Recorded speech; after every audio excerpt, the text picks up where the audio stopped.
Now, I want you to know, brothers and sisters, that what has happened to me has actually served to advance the gospel. As a result, it has become clear throughout the whole palace guard and to everyone else that I am in chains for Christ. And because of my chains, most of the brothers and sisters have become confident in the Lord and dare all the more to proclaim the gospel without fear. It is true that some preach Christ out of envy and rivalry, but others out of goodwill. The latter do so out of love, knowing that I am put here for the defense of the gospel. The former preach Christ out of selfish ambition, not sincerely, supposing that they can stir up trouble for me while I'm in chains. But what does it matter?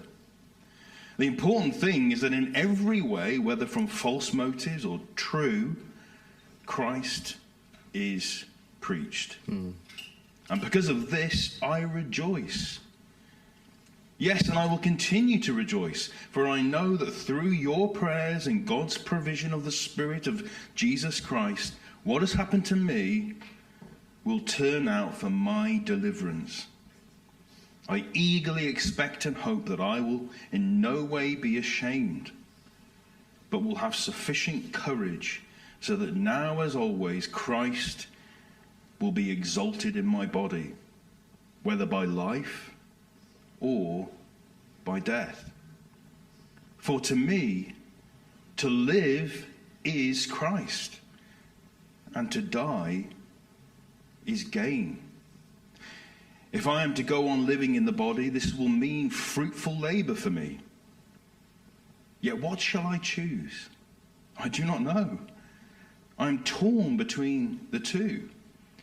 I desire to depart and be with Christ, which is better by far, but it is more necessary for you that I remain in the body.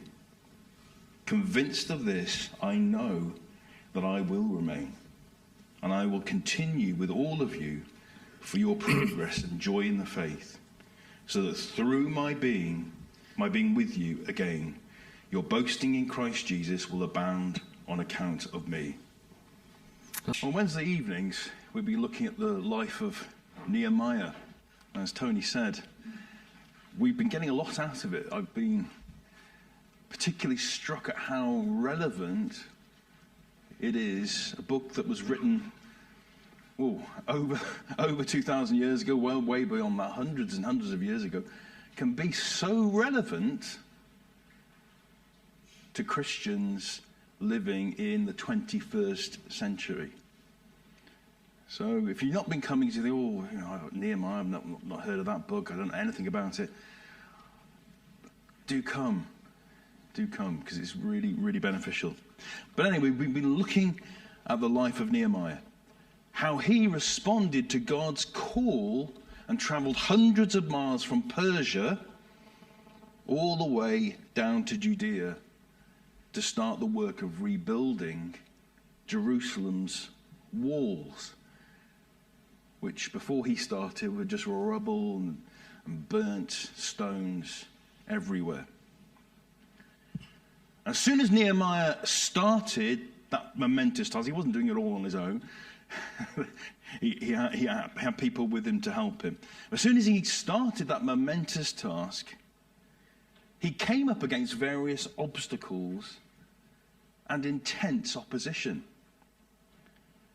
The threat of imminent attack from enemy nations that surrounded them meant that Nehemiah's men had to work with a sword in one hand and a trowel in the other, or at least they were equipped, ready to fight if they needed to.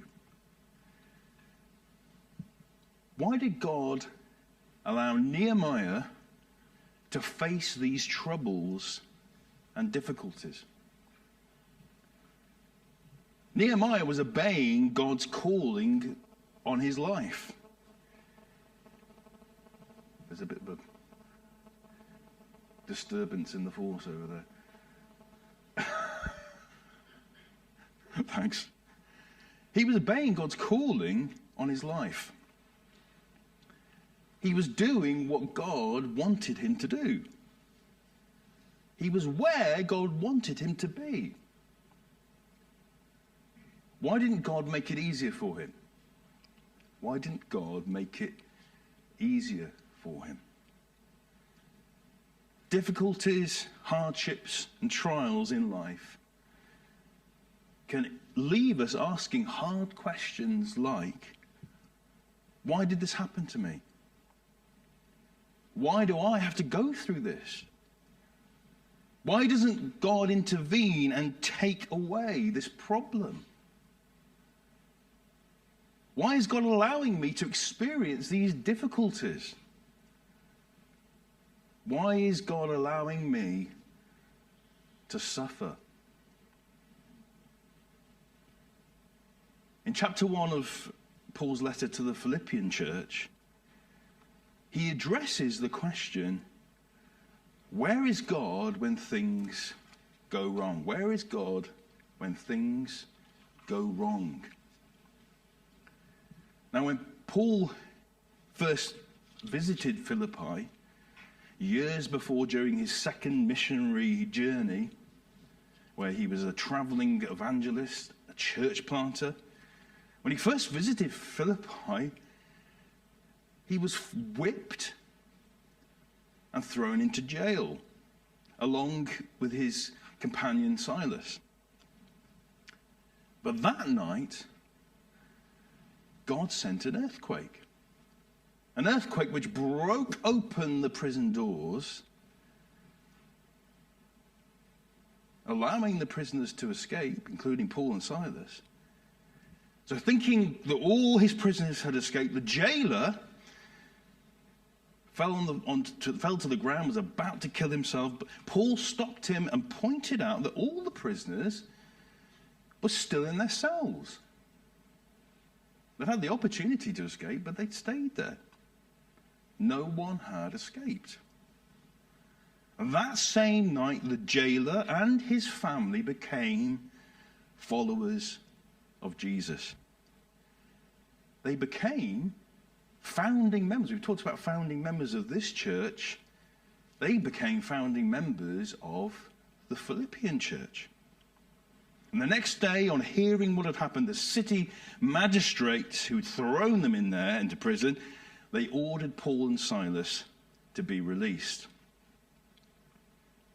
God intervened in a miraculous way to deliver Paul and Silas from prison.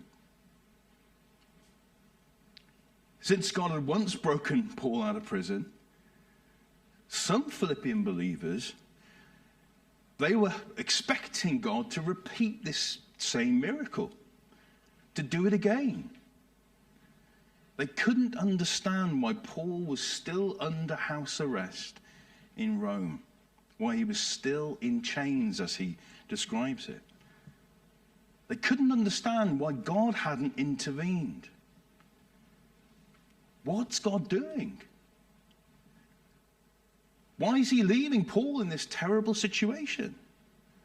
What good can possibly come from it?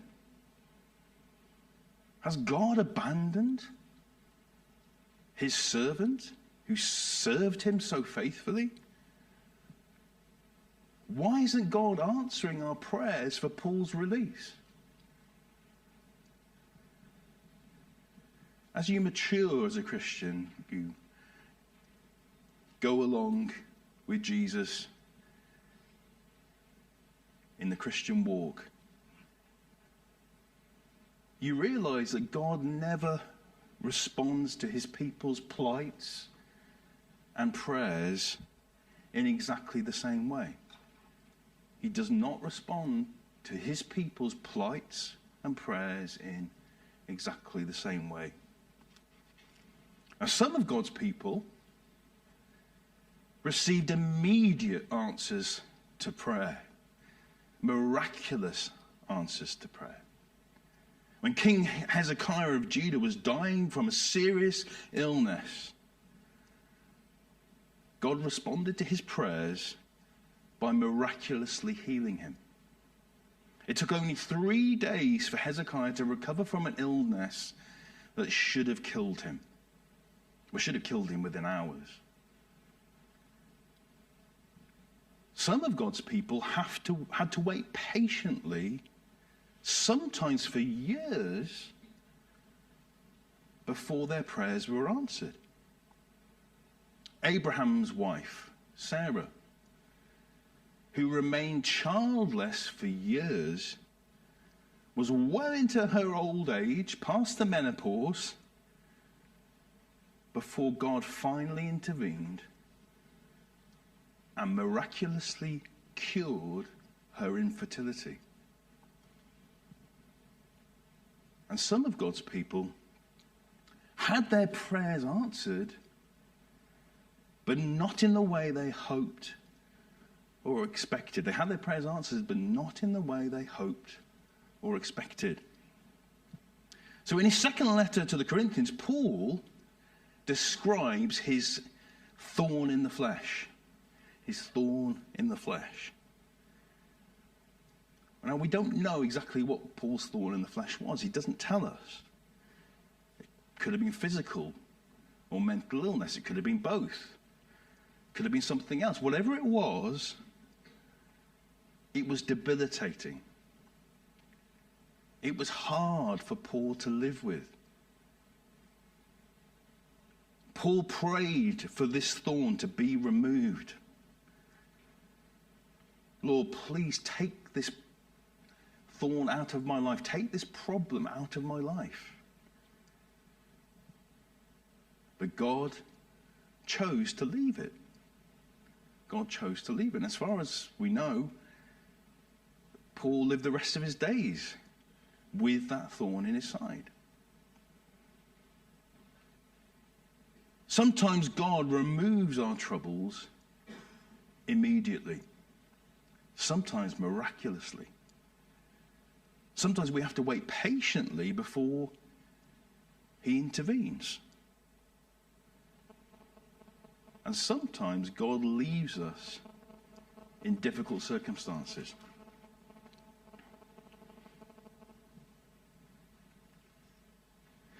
Sorry, it's not your fault. I was just coming from that direction though. Sometimes he leaves us in difficult circumstances. God deals with each of his people differently, but always according to his good purpose and what's best for us.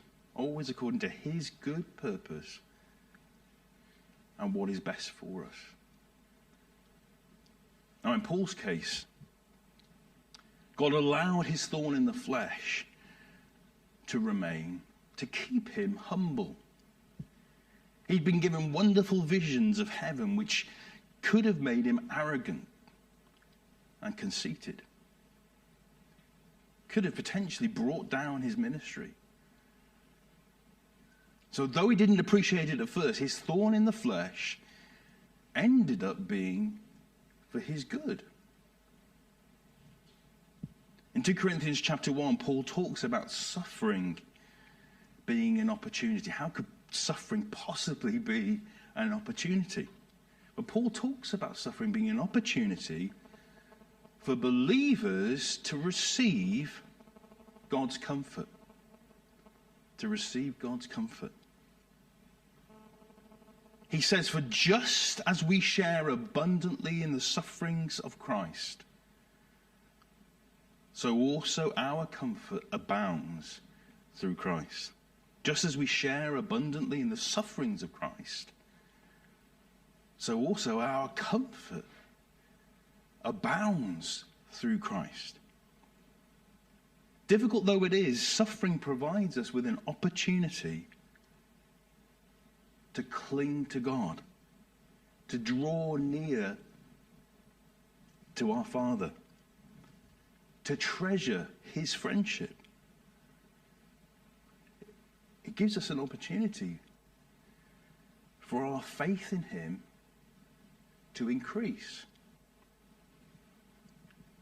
Experiencing God's comfort in the midst of suffering also helps us to comfort others in their trials and difficulties.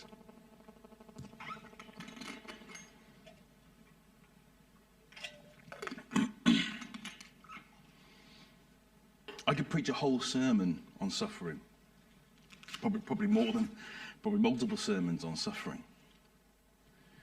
On how God uses it to sanctify and transform us. And how suffering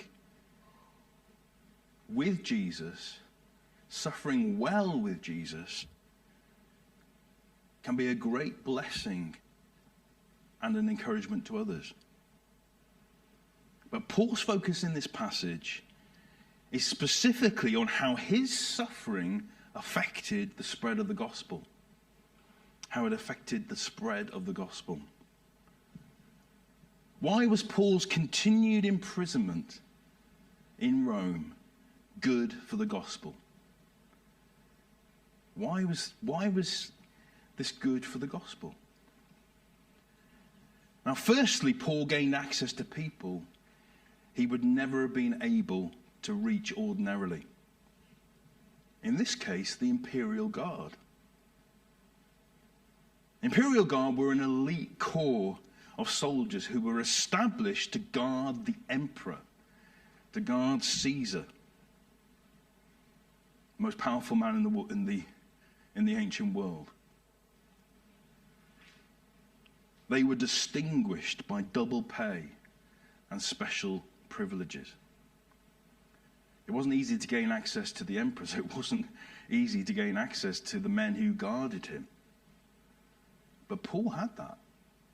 As part of their duties, the imperial guards took turns in guarding Paul. So they overheard him teaching, praying, singing praises to God. They saw his courage, his deep loyalty to Jesus, and his resolute determination to share the gospel and defend the gospel. You see, suffering exposes our priorities.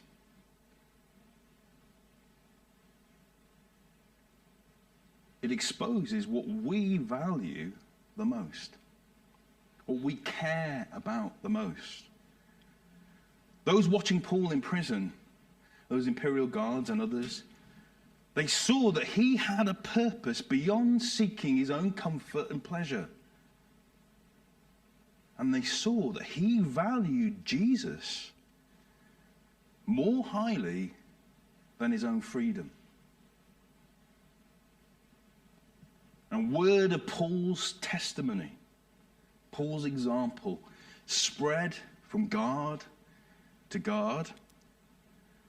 the families of these guards, and even to the emperor's own household. Paul's letter to the Philippians ends with a greeting. We'll cover it in future weeks. It ends with a greeting from the Christians who belonged to Caesar's household. The gospel even reached there. They may never have heard about Jesus had Paul not been imprisoned, had Paul not remained in chains. So not only were unlikely people reached with the gospel, but something else remarkable happened as a result of Paul's imprisonment. Instead of being discouraged and disheartened, Christians in Rome became emboldened and empowered. Instead of being crushed by his suffering, Paul remained joyful and at peace. And other believers noticed this. They saw how God was taking care of Paul and was continuing to use him despite his difficult circumstances. Despite seeing Paul suffer well with Jesus, or rather having seen Paul suffer well with Jesus, other believers in Rome began sharing the gospel with greater confidence. They were empowered. They were emboldened. And this is a phenomenon that's often seen in parts of the world where Christians suffer persecution. Now, we suffer very, very low-level persecution. But I'm talking about countries where Christians are thrown into prison, where they are beaten, where they are abused, where they are killed. Despite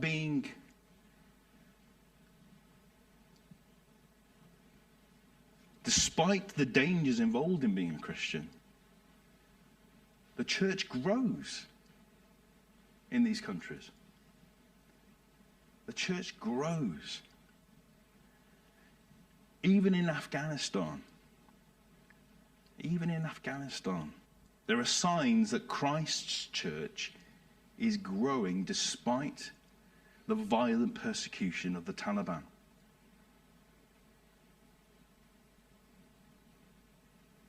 You see, people become convinced that Christianity is real and authentic.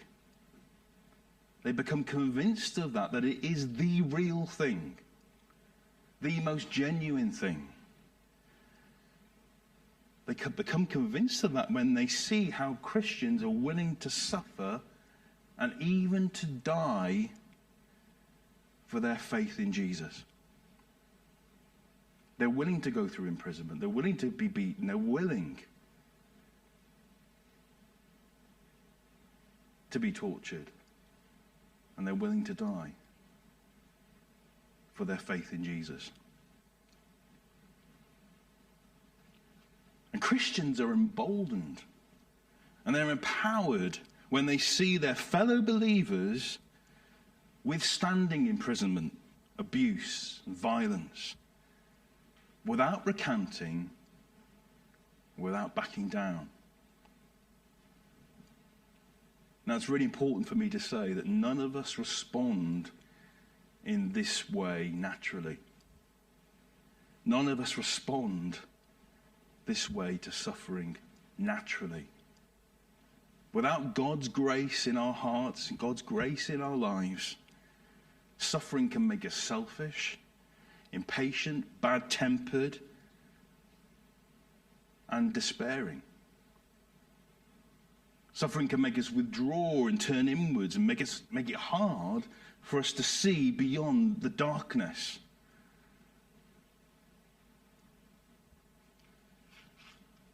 But the grace of God in our hearts and in our lives creates in us, miraculously creates in us the opposite impulses,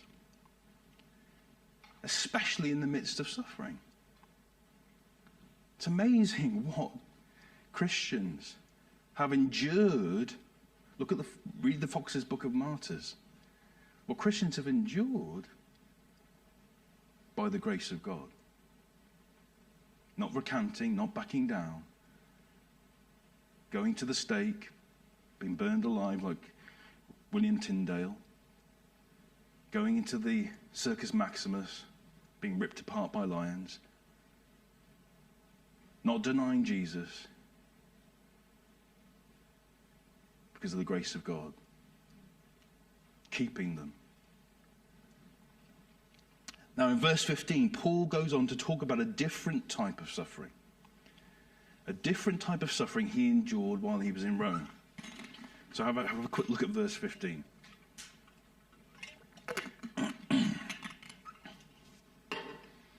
Now this was suffering that stems from the selfish ambition and petty rivalry that sometimes festers within the church. I trust it's not festering in our church. But sometimes petty rivalry, selfish ambition can fester within the church.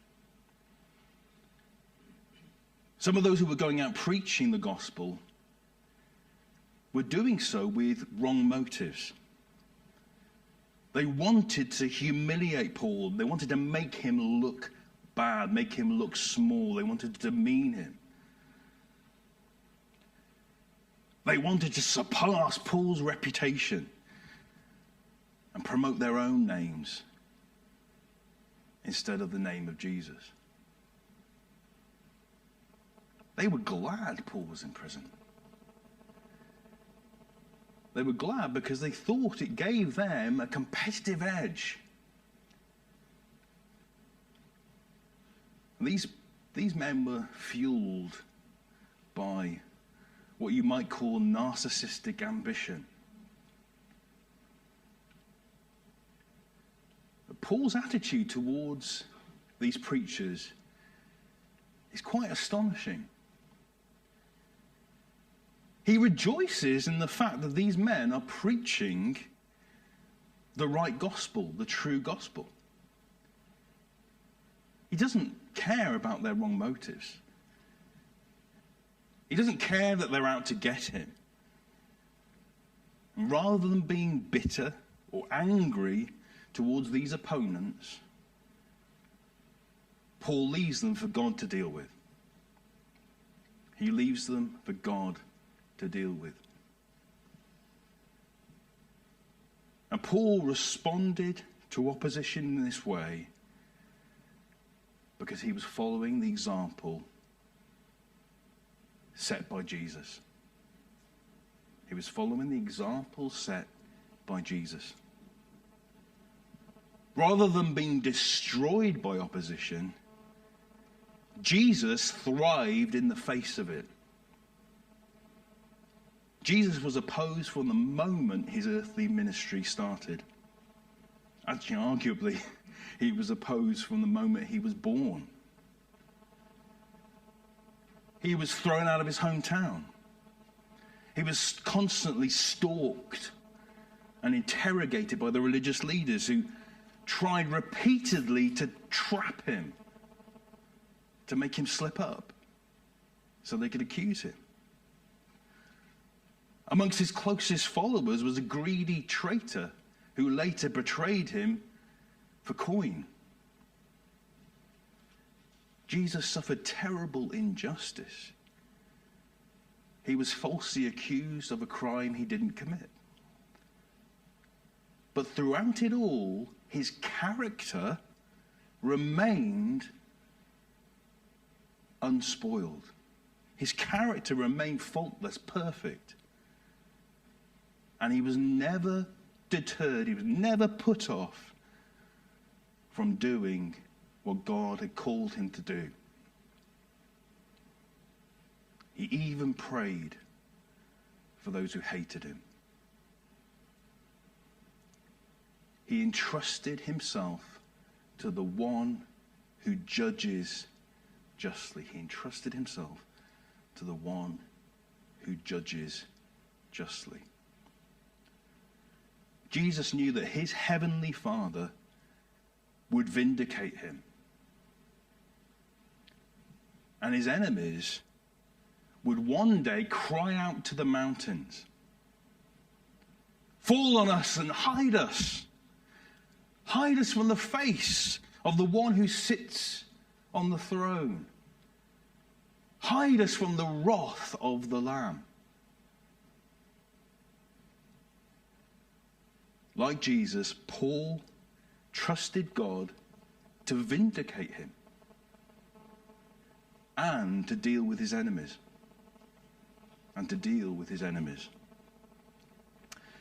And let's move on to the final section of this passage in Philippians.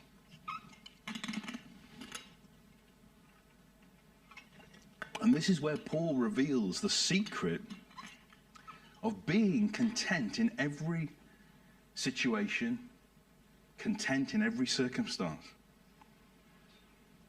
Paul knows that whatever happens to him, whether he's released from prison and lives and goes on with his ministry, evangelizing, planting churches, or whether he's put to death, he knows that whatever happens, Jesus will be lifted up. Jesus will be lifted high. Jesus will be glorified through him. This is why Paul was able to pray, "For me to live is Christ, and to die is gain." For me to live is Christ, and to die is gain. Paul confidently believed that his death would be a graduation, a promotion to glory. It would be for his gain because he would immediately be in the presence of Jesus, his Lord and Saviour. His death, the death of a martyr, dying for their faith in Jesus, would also be a net gain for the cause of the gospel, because it would draw other people to Jesus. It would draw other people into the kingdom of God. It would draw other people to Jesus for the same reason that I mentioned earlier. People become convinced that Christianity is real and authentic when they see how Christians are willing to suffer and even to die for their faith in Jesus.